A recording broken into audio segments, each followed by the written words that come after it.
News Talk 610 AM and 102.1 FM. KVNU.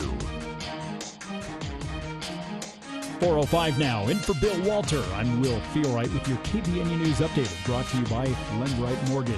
Well, 3 of the 12 COVID-19 deaths reported by the Utah Department of Health this afternoon occurred in northern Utah.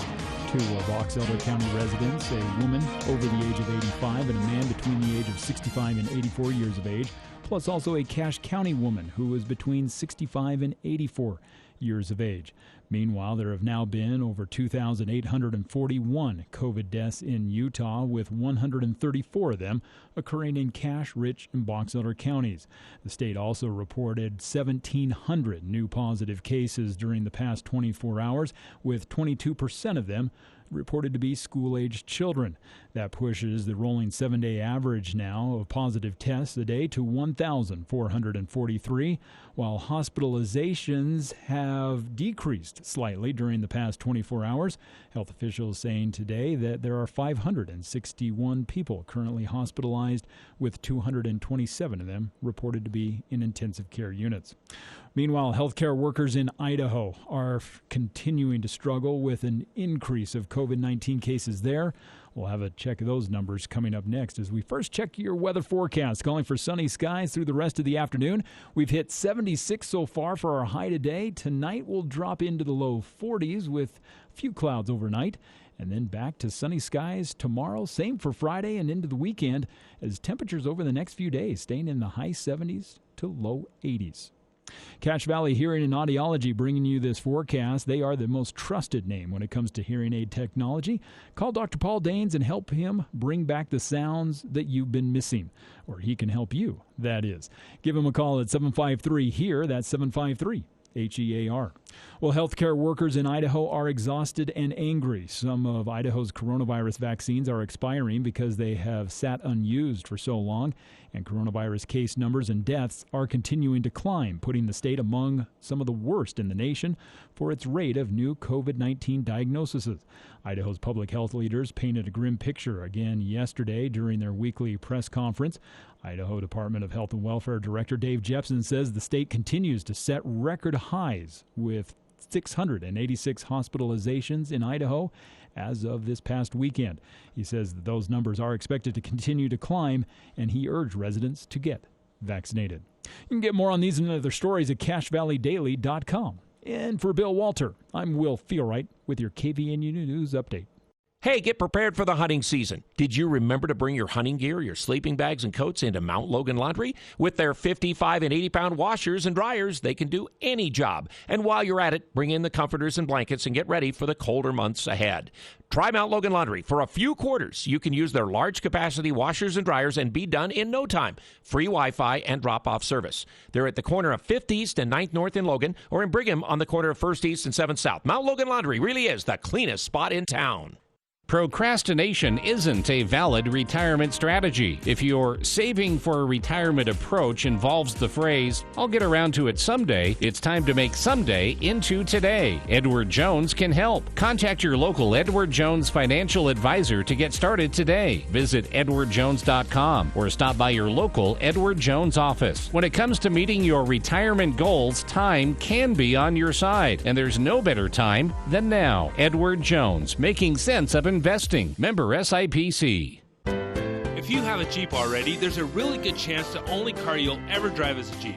So when someone talks about changing colors in the fall, all you hear is, "I need to get a new red Jeep to replace my black one." Well, we've got all you Jeep insiders and you Jeep first-timers covered during the Jeep Adventure Days at Heritage. For starters, consider $2,250 cash allowance plus $500 bonus cash on select 2021 Jeep Grand Cherokees. You'll love Heritage Auto, your hometown dealer with the biggest deal. Oh, little piggy! Let me in or I'll blow this building down! Nice try, Wolfie, but this here building's made from steel. All right then, here goes! Gosh, that didn't work. A building from Northern Steel Buildings will keep out the big bad wolf, and they don't break the piggy bank. Visit northernsteelbuildings.com to see their quality work or call 435-677-7300. Northern Steel Buildings. Value from concept to construction. Logan Dental Associates has been serving Cache Valley for over 20 years. They are excited to announce the addition of Dr. Brandon Priebe, hygienist Emily Priebe, and Dr. Curtis Taylor. Dr. Priebe and Dr. Taylor will also continue to work at Cherry Creek Dental in Richmond. Now allow for increased hours and advanced services at Logan Dental Associates in Logan. Call and make your appointment with Dr. Brandon Priebe or Dr. Curtis Taylor at Logan Dental Associates by calling 435-787-8207. Even though the weather's grown colder, you still have time to have your fruit trees pruned. Logan Extermination says your trees need to be trimmed back in order to achieve success next year. And this is the first step to a bountiful harvest. However, you could do more bad than good if you don't know what you're doing. Save the headache and call Logan Extermination today and get a jump on tree pruning. Prices will vary depending on your needs. Logan Extermination, 752-8450. KVNU's For the People with Jason Williams and Bill Walter. And it is Utah known as the fraud capital of the world. Not because we have more people committing fraud, but because we have so many people falling for it. Going beneath the headlines and connecting you to the newsmakers. The radio is a great way to get the word out to a lot of people in an emergency. So we thank you for your help and being a partner with us. For the People on News Talk KVNU, 610 AM, 102.1 FM, online at 610kvnu.com and on the KVNU mobile app.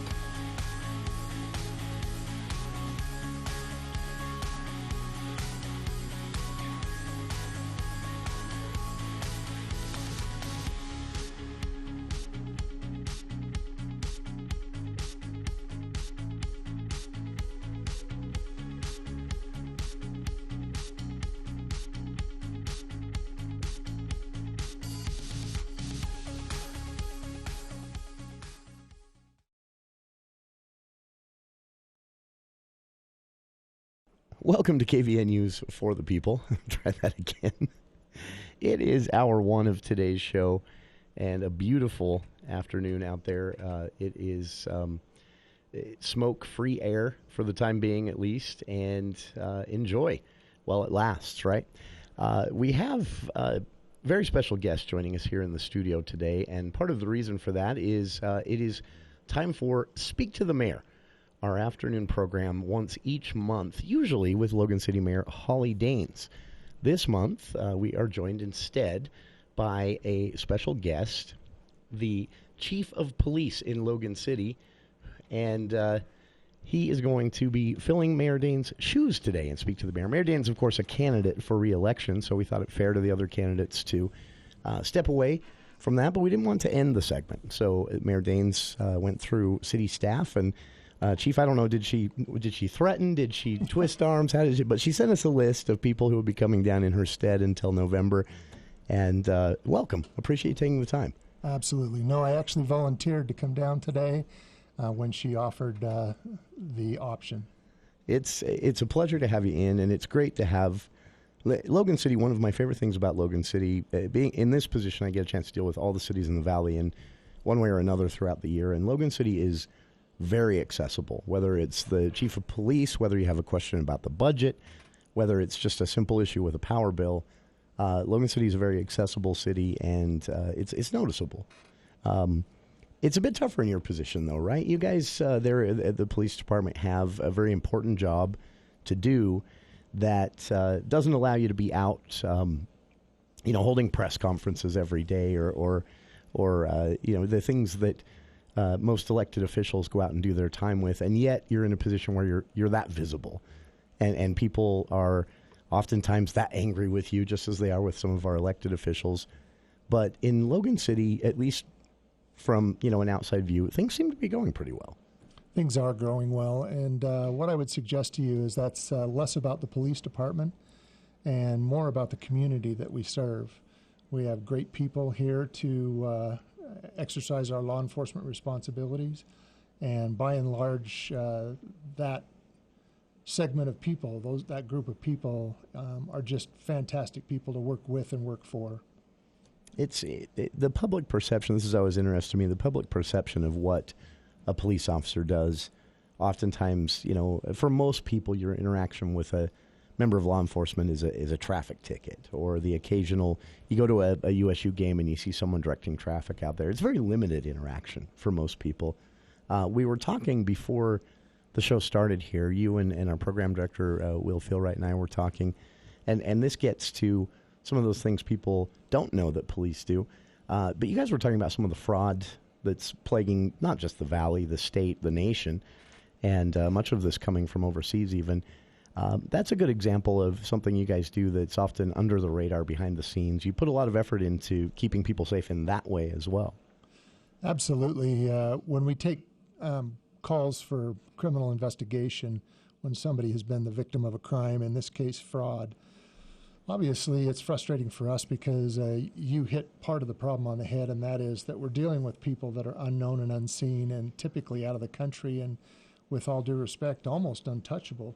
Sure. From local law enforcement. So it is difficult to watch people become victimized and know that our hands are relatively tied. So we have to turn to proactive ideas to try to keep people safe versus reactive, investigative, and hopefully getting a restitution amount back to a person that's been a victim. So really the pressure has been on us to get a message out to the community and get a message out to people to help them stay safe. And you'd mentioned that some of these scams are very sophisticated. Absolutely. It's not a situation where, someone, you can understand more and more why people get duped by these things. Well, yes, technology is a huge factor in this. A lot of folks, let me just take a perfect example. I get calls every day from various places in Utah.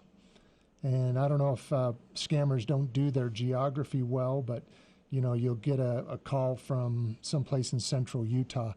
Well, I think most of us have figured out by now that you simply let that go to voicemail. If it's something important and somebody that you recognize, they'll leave you a message. Other than that, it's typically somebody wanting to sell you something or advise you that something is about to expire. And those kinds of calls, if they can get you on the line, it becomes a pressure sale moment. Sure. The fraud aspects of what we do are much worse than that, much more sophisticated in how they utilize technology. For instance, every one of us potentially are searchable. And if somebody searched my name on the internet, they would find out that my name is this, and I've lived in these 3 places, and my mother's name and my children's names. It's pretty simple to find out just some basic history about people. So when somebody calls you and they spoof your number, and what that means is they'll take a familiar number, type it into the app that they have, and the number comes across your caller ID as somebody that you know, so you pick it up. And then that person then, of course, fraudulently represents the person that is on your caller ID, and they try to scam you out of your hard-earned money. Sure. It becomes believable. They have just enough history about you and know your family and where you've lived and those kinds of things that it becomes believable, because we also talked briefly about how could people not see the fraudulent nature coming at them. And I would tell you that these things can be believable. Sure. And so I confess to being one of those people. I would read some of these stories and think, how do people fall for this? And then a close family member of mine did. And as I watched how this happened to him, I got it. I understood that, well, this seemed legitimate and it seemed urgent, and they're nearly shouting. I listened to the message. They're nearly screaming at him, "You've got to take care of this now." And it seemed legitimate. The only reason you would know it's not is if you knew that, well, that organization isn't going to call you and ask for money over the phone. But a lot of people don't know that, because a lot of times that does happen, right? Right. Well, one of the things we've done, and Detective Christian Johnson came in and did a public safety announcement through the radio station here, and thank you for helping us get the word out, by the way. Oh, we love that. It's an amazingly simple little PSA, but it really would protect you against almost every kind of fraud. I think he did a fantastic job in pointing out the very few things that can mean the most in those moments where you're saying to yourself, is this real? Is this believable? Should I act as if they're suggesting and hurry and pay this whatever scam that they're perpetrating? The notion is to simply pause and go through your mind and ask yourself, could it be? I shared a brief discussion with you as well about how I nearly bought into a scam myself. And it was a person representing a utility company. And it just happened at the time that I had 3 utility accounts open. And I literally had to stop and think, could I have potentially missed this payment, and am I really behind? And as I paused, I was able to ask myself, well, let's get them to look up the last payment. And of course, the person didn't have that information available. And it caught my attention to the point that I thought, well, I'm going to call back the company through a trusted number that I choose, not this person that's called me. And if in fact the company really is seeking payment that you legitimately owe, they'll be grateful that I call back and try to settle my debt with them. As Detective Johnson suggested, though, the telltale sign to these fraudulent schemes is when the perpetrator says it has to be now. Government doesn't work that way.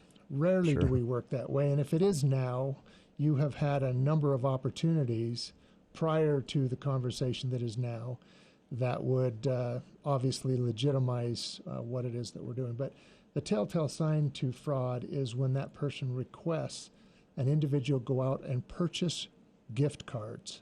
Yeah. Gift cards are not currency. And I'll say it again, gift cards are not currency for government, and nor is it for legitimate business, unless it's the one your grandma gave you to go to a restaurant and have dinner. Sure, as they're intended to be used. Correct. So if they have you go out and buy credit cards and give them the credit card PIN numbers, the money's gone. Yeah. It's very difficult to search. It's very difficult to track people down as suspects. The money is literally gone, and it's very difficult at a law enforcement level investigatively to come up with anything that might end in prosecution and or restitution. Almost impossible, right? To actually, I mean, even the FBI with all the resources they have, occasionally they get lucky. Someone leaves a breadcrumb trail, but that's I remember an interview with an FBI agent at the Washington Post saying that's literally where we're at when it comes to this type of fraud, with gift card fraud specifically, that they clean those cards off, it goes through 2 or 3 different bank accounts, and it's gone. It's done. And, great advice. Pause and, think about it for a second, and then, as the PSA says, be sure at that point to call law enforcement, let them know that this happened so that they can track these things as well and let people know. Our guest in studio again is Logan City Police Chief Gary Jensen, joining us for the hour for this month's episode of Speak to the Mayor here on KVN News for the People, and we'll be back right after this. News Talk 610 AM, 102.1 FM, KVNU. Bob here, blessed with 2 children. Girls soccer and football are the sports of choice. Oh, the fun. On a scale of 1 to 10 in the accident potential category, I'm a solid 12. Sure, I've got medical insurance, but what about the co-pays and deductibles? That's big money. The Bullock Agency, through an amazing supplemental accident program, pays me directly with every accident. Cash in my account. Who gets paid? Bob. Bob gets paid. Let the games begin. Go to thebullock.agency.com for details. The Bullock Agency, your partner when benefits matter most. Adams Wealth Advisors presents a drive-in movie night. Come see Jurassic Park this Friday night, September 24th at 7 p.m. at the Logan Business Gateway, 701 South Main Street in Logan. All proceeds of this event go to the Jump to the Moon Foundation, a non-profit organization that offers arts-making opportunities to individuals with disabilities. Get your tickets at awacharities.org or call 752-1702. Thursday edition of the Clay Travis and Buck Sexton Show. Governor Gretchen Whitmer of Michigan, Queen Lockdown herself, Suddenly, she's seeing the light, Buck. I wonder if it has anything to do with her election next year. Plus, turns out we've got J.D. Vance, who is a candidate for Senate in Ohio, author of the smash bestseller Hillbilly Elegy. He'll be with us on the next edition of the Clay Travis and Buck Sexton Show. 10 to 1 on News Talk KVNU, 102 FM and 610 AM.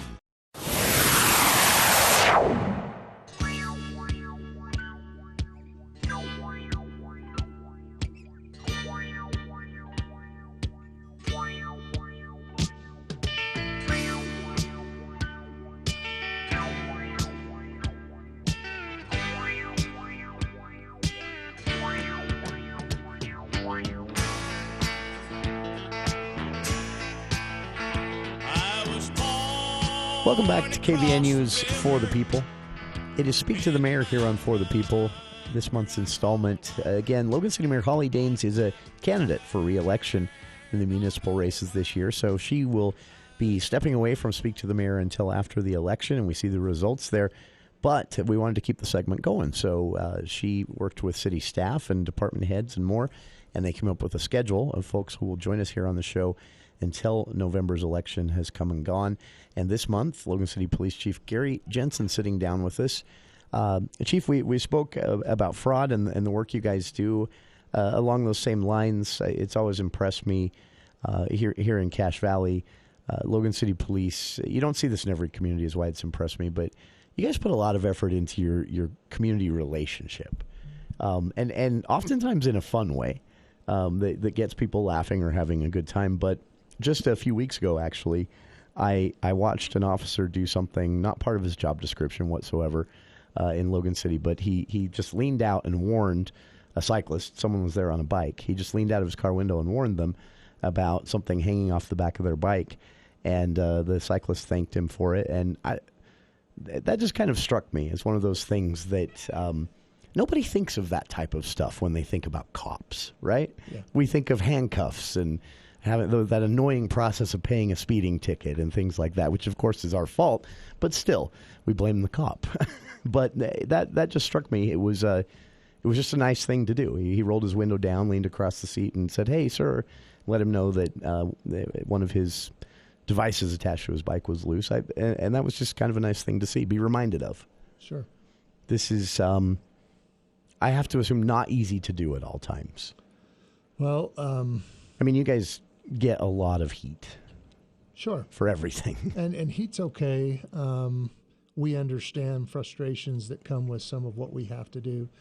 I think it's simple to say that the officers would much rather be involved in an educational moment where we can stop a motorist and say, "Hey, look, I did this the other day. You have no tail lights or brake lights." And how would a motorist know that unless somebody were to tell them? Because first of all, it's hard to step on the brake and get out and look and see if your brake lights are working. You never see them. So, I mean, when's the last time you checked your brake lights? It just doesn't happen. So if we don't tell people, can't think of the last sometimes time. they wouldn't know. And it is fun. It's fun to interact with people. It's fun to have a good message, even if it's just the wag of a finger and say, "Hey, can you slow it down a little bit?" One of the things that we struggle very much with is distracted driving. And distracted driving obviously ends oftentimes in fender benders and or crashes that cause injury. And we should point out, too, that a fender bender on Main Street Logan at 4 o'clock, you're talking a lot more than two drivers affected by that. At times, for sure. Sure. Yeah. And especially if you're thinking of the effect of all the 3, 4, 5 blocks of backing now that is created at that time of day, it gets to be traffic that's hard to deal with. But we would love people to obviously police themselves, but occasionally you'll see those red and blue lights. And one of the things that's been funnest for us is we do what's called random video audits. And the patrol officers know that we do this. And the thing that's been really fun about it for me as a police chief, we do this in use of force audits as well. We watch the actions of our officers on these videos. And what I've learned is that 9 times out of 10, 99 times out of 100, our officers do a very good job at treating people with respect, regardless of the incident they're dealing with. there is that 1% time when things go awry and officers may have to use force or handcuffs or whatever it is that is difficult at the time. But by and large, I'm very proud of the officers and how they deal with the public and their professionalism. I hope the public sees the same thing. The expectation, this is one thing, I've always joked that there are two jobs in which this expectation exists that I don't think I could ever meet, and that's being a member of law enforcement or a teacher. I think of the days I come here into the station or in my day job, and I'm just having a bad day. I'm grumpy. I don't want to hear it. I'm slightly rude with callers sometimes if I have a headache, and all that just is forgotten the next day for the most part. That doesn't happen with cops and teachers. You guys aren't allowed to have a bad day. An officer out on the street isn't allowed to be a bit grumpy, and usually grumpy about nothing related to the job. You know, that's how most of us are. But that's the reality of being out there on the job every day for most of your force, right? It is. Let me tell you what has become, in my opinion, the great moderator. And that great moderator is that video camera that every one of our officers has on the dashboard of their police car and right on the front of their uniform shirt. Sure. We all are videotaping ourselves. And so every day when you put on that badge and you come to work, you know you don't have the option to have that ornery day, even if you're having one, because everything that you do is being captured by that video and audio on the shirt of your uniform and on the dashboard of your car. And that is a reminder to each of those police officers to be on their best behavior, to put whatever it is that's difficult in their life in their back pocket before they come to work. And again, I will say to you that most of the time we're successful doing that. Sure. But occasionally we do have a moment, and at that point we hope that we stand tall and that we're transparent with the public and with the issues, and that we do the best we can do to rectify those situations as quickly as possible. It's just such an interesting dynamic of the job, an expectation that few, if any, of us outside of that profession ever have to deal with. I mean, we've all had to put on a smile when we don't feel like it at work, but I can think of few other professions where you just, like, as you said, you know, you're going to have an ornery day or a grumpy day. Most of us can get away with it. Yeah. Not in this line of work. And I hope people appreciate that and understand. But I also, it's the work you do is important to our quality of life. I mean, there's no doubts about that. I read recently the Salt Lake Tribune actually reporting on I believe, I'm not sure who did the surveying, but it was first made public in a release by the National Fraternal Order of Police, and they talked about a survey of satisfaction on the job and why there was high turnover in certain areas of the higher turnover in certain areas of the country, especially here in Utah, and pay again and again was the biggest thing. Officers leaving for states that maybe pay a little more, but in general, just the pay for the job at large. Do we? I mean, I don't want to stir up any controversy here, but do we underfund police when it comes to salaries? I know there's a big debate about overall department budgets right now. I don't mean that. I mean salaries. What we pay each officer to go out there and do that each day. What I would tell you is we would love to be paid better. Sure. But we have to understand budgets and how taxes are spent and those kinds of intricate details of how we fund various things that are city responsibilities, and public safety is obviously, as the mayor suggested on a number of occasions, very important to her, the fire and the police and the EMS. When you say underfunded, it's really a moving target, and especially as of late. As you're well aware, as you drive around Logan City, and everyone is trying to hire someone.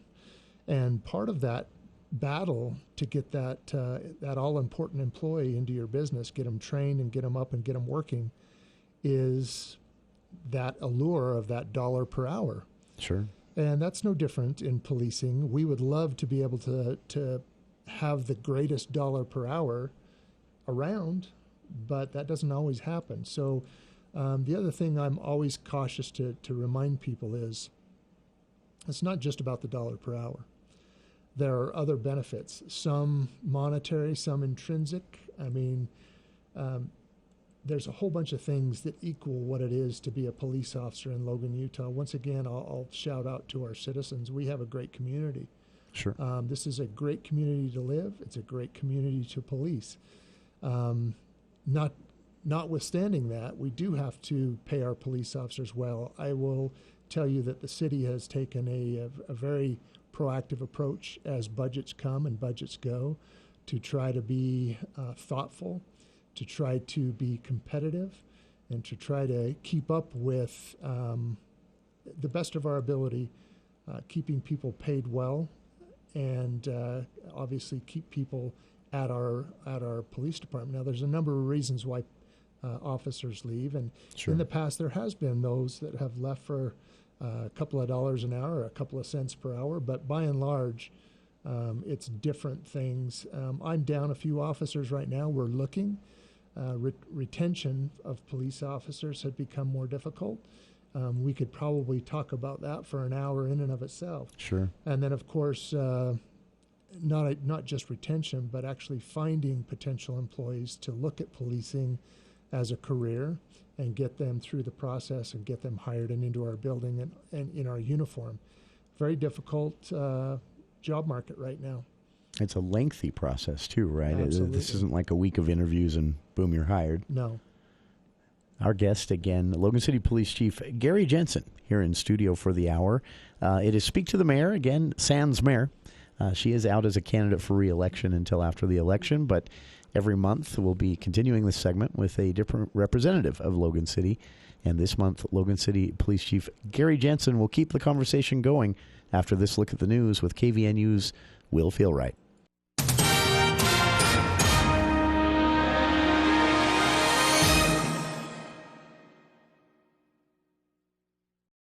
Well, thank you, Jason. The news this hour is brought to you by Roof Rescue. Search teams were back out at a Florida nature park today looking for the boyfriend of Gabby Petito, the young woman who authorities say was killed while on a cross-country trip with him.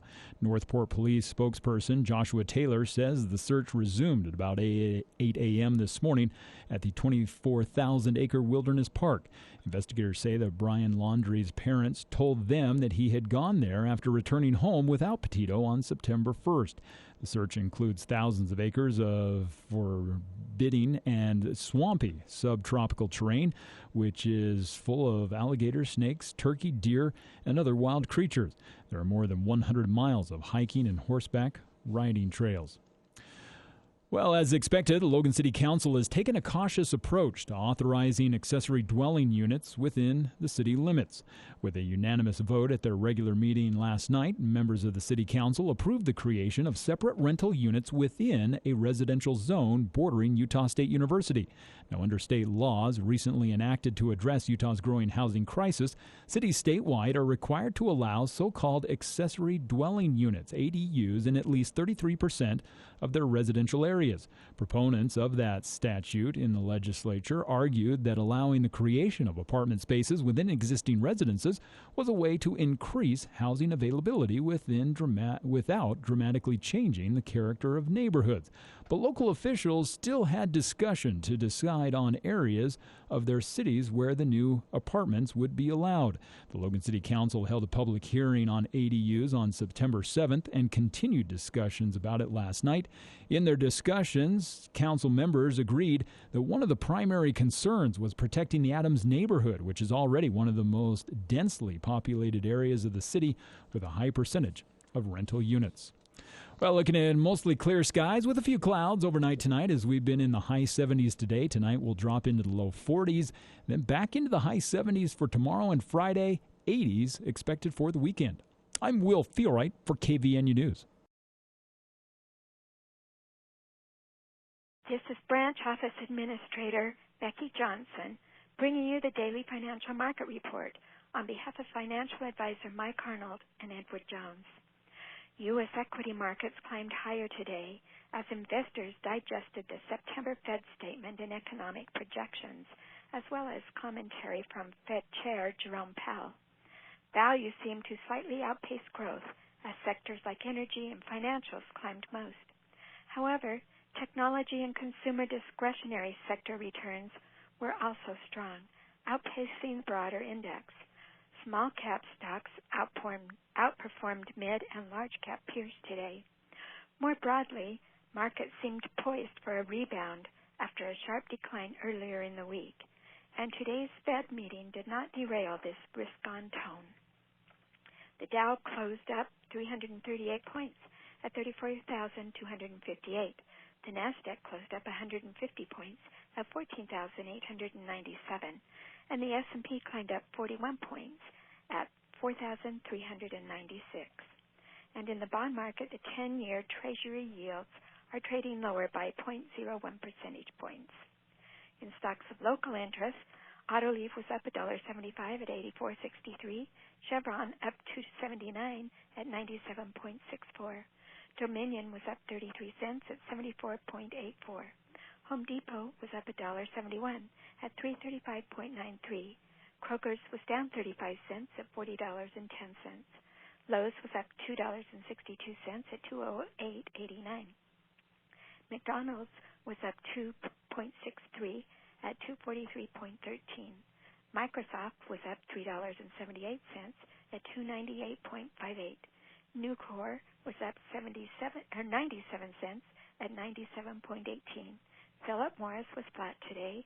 R.R. Donnelley's was up 30 cents at $4.35, and Walmart was down 33 cents at 142.69.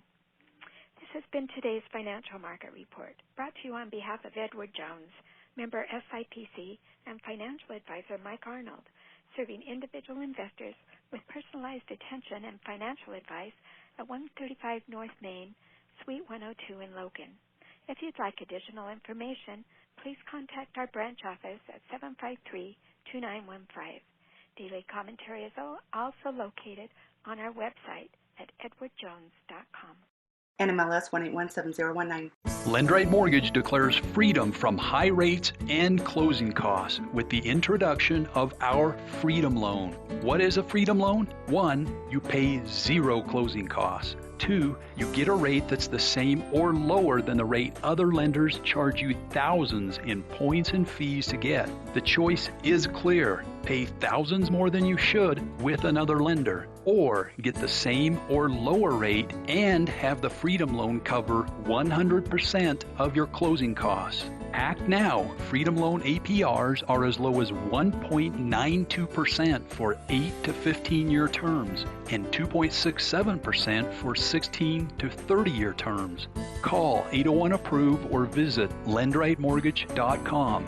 Get a Freedom Loan and say no to high rates and closing costs. Call 801-APPROVE or visit lendrightmortgage.com.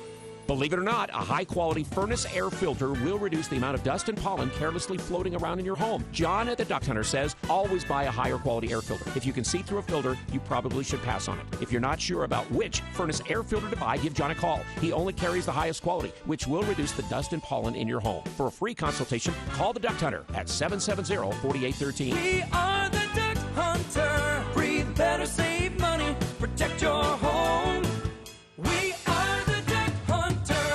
If you think it's expensive to hire a professional, just wait until you hire an amateur. Why the heck is the roof leaking? Larry, you said you got it fixed. I thought it was fixed, Donna. Everything was fine until it started raining. Larry, that's the point of fixing the roof, is so we can actually live here when it's stormy outside. This is David with Roof Rescue. Our experienced roofing team is tried and true and will fix your roof guaranteed. Visit roofrescueusa.com to schedule your free roof inspection. Roof Rescue, providing watertight peace of mind.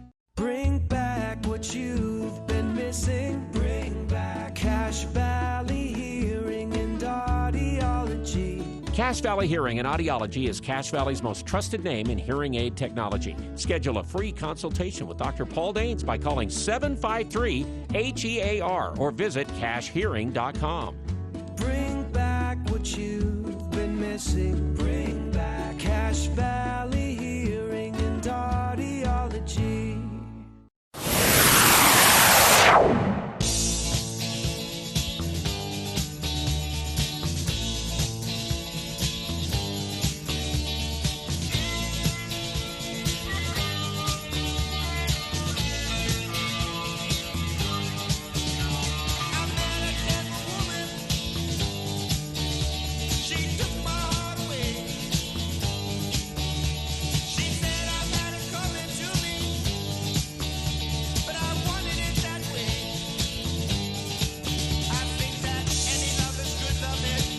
Welcome back to KVNU's For the People.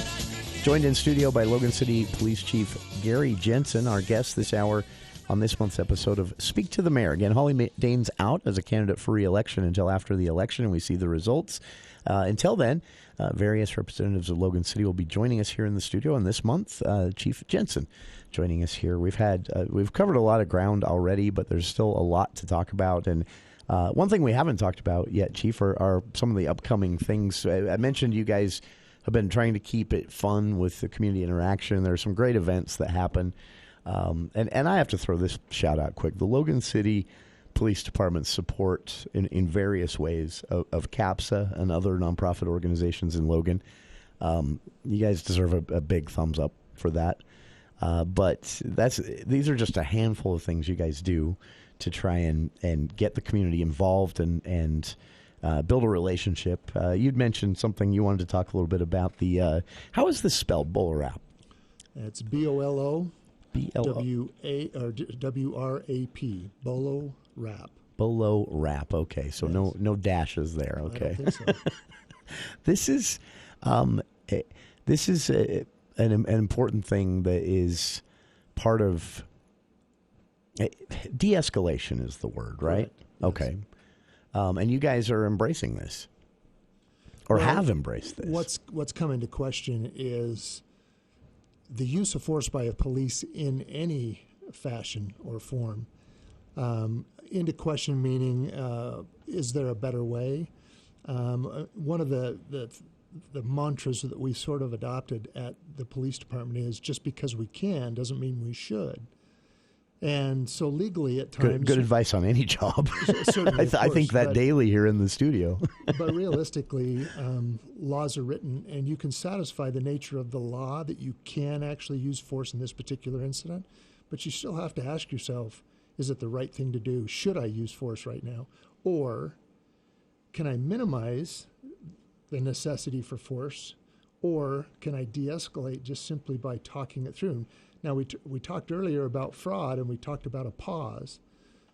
Well, there's not always the luxury to pause. Sure. But oft times that there is, and we've been talking about that as a department, taking a little extra time to think it through before force needs to be used, and trying to become inventive. And one of those things that has been forefront in our mind is, are we doing everything that we can? Now, of course, cost is a restraint, but sure. From when I was a police officer in my young years, we had a nightstick.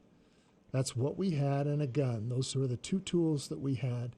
Now that morphed into pepper spray, which we learned that if you spray that, everybody goes away coughing and sputtering. Sure, and that including the officer, thing. right? And then, of course, now tasers into the game, and we use that. And I've been shot by a taser, worst 5 seconds of my life. Really? But at the end of that 5 seconds, it was over.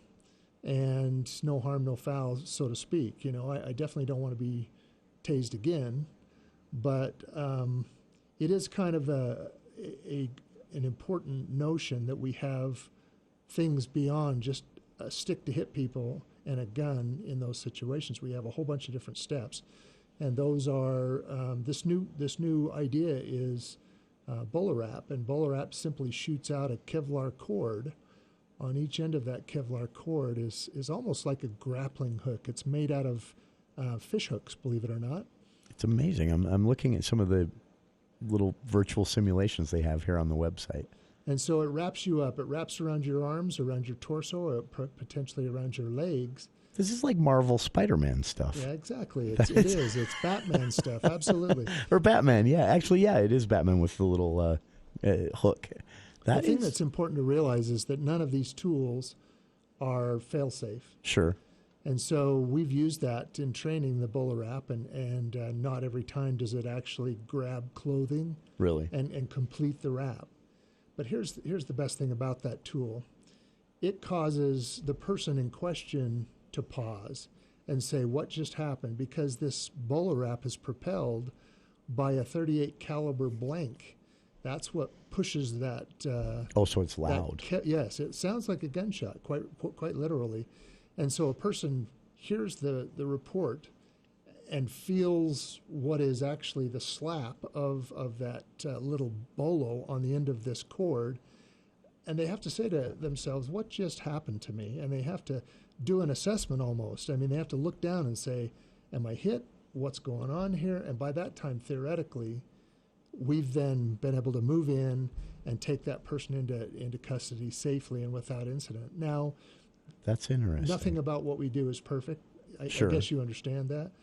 But again, it's our notion to say we need to be doing as much as possible to minimize the need for force that causes injury and or death. And that's exactly what we're doing. That is, honestly, this is pretty amazing technology, because you can see how in a lot of different situations an officer might find him or herself in, this would be a great de-escalating tool. Because if it works effectively, the person is restrained without pain, Yes. not even the pain of a handcuff in this situation. And even if it doesn't, as you said, a cause for a pause, to rethink. Is that, in your experience, is that if everyone got a chance to just stop for 5 seconds in all of these situations, would most of them be resolved differently? And I'm talking, the person being apprehended primarily, but also officers. Is that a lot of the time the case? Well, I obviously every case is different, and the motivation for whatever is going on is different in every case. But sure, in these moments where that are agitated and fueled, if you can simply, like I say, cause that diversion of attention, that's interesting. It allows officers to safely move in and hopefully take a person into custody without further issue. It's just one more step in trying to safely, and now I say safely, I was shot with this the other day, and it was no big deal. I felt the actual device on the end of the cord hit me, and just enough, I'm not going to call it pain, but I certainly was aware that I'd just been hit by something. Something had come your way. And so, yes, I mean, I think it's important to understand that, at least in my position. So I volunteered, and it really was interesting to me to see the device work. That is, we should talk a bit about what your force is doing to you over there. Tasering you, I know, wrapping you up in the bullet. What else is do we need to intervene for your protection? I think you should. Yes. No, this is on a serious note. This should be encouraging for everybody that Logan City Police are exploring these types of things and acknowledging, alternatives. Bringing it back home a little bit to what we were talking about before about the uniqueness of this job. There's always going to be the possibility of an officer being in a situation where not taking a forceful action is going to put others at risk in a crowd or in some other type of situation, that hypothetical situation, or themselves. And so they're going to have to act. And that's where you guys do a lot of training on this, right? I mean, it's perpetual training. It never stops. That is true. But I'll also tell you the nature of training now, it's almost something I don't want to say out loud, but I'll say it anyway. I mean, I've been in this job for nearly 33 years now. Wow, yeah. And to watch the change over time with attitude, with the approach, administrative notion, all those things have changed over time. And I think we're becoming more professional about what we do in all aspects of policing. And none of which is greater right now than our need to be professional in these very critical moments, the use of force and making sure that we make appropriate decisions, even though those decisions sometimes have to be made on a fraction of a second. Sure. Training is absolutely the answer to that for us, and so we do train, but we're doing things that are probably more inclusive of not just when force needs to be employed, here's how we do it. We are doing a lot more training on how to avoid force. In the first place, huh? Yes, and Interesting. avoid by the same word that you just suggested a moment, just de-escalation, that pause that we talked about. That is, again, this should be encouraging for everyone in the community to see. And for listeners, if you want to check this out, I'll link to the website on our Facebook page for the Bowler Wrap device. You can see a little virtual representation there of and then some actual video of it being deployed. very innovative approach to restraining someone in what would be, I mean, as non-lethal as it gets, basically. And also, if you're a comic book fan, you might kind of like seeing the video for that reason. It really does look like something out of a Marvel movie, but watching these videos, it's real. It works. One of the funny things about this, though, I'll be honest with you, is every time we come up with this idea that this may work too, we have to find a place either on our belt or on our protective vest to put it. So we start to look like a Christmas tree almost with all the stuff hanging off of us. Literal utility belts, but everywhere. Yes. In this case. Yeah. Along those lines, things changing, technology changing, the nature of policing changing, and all of it being a constant, change. It'll never be stopping. We talk a lot about, growth here in the Valley on the show when we've spoken with elected officials. City councils and mayors have basically been told by the legislature, you got 5 years to get some kind of master plan together because your population's about to double in the next 40 years. That's going to change policing as well, right? And you and I had talked a little bit about, staffing and things like that. That there hasn't been a lot of pressure to change the size of the Logan City Police Force over the years, but eventually there will be. You double the number of people, it's got to have some effect on the amount of crime that's at least being attempted.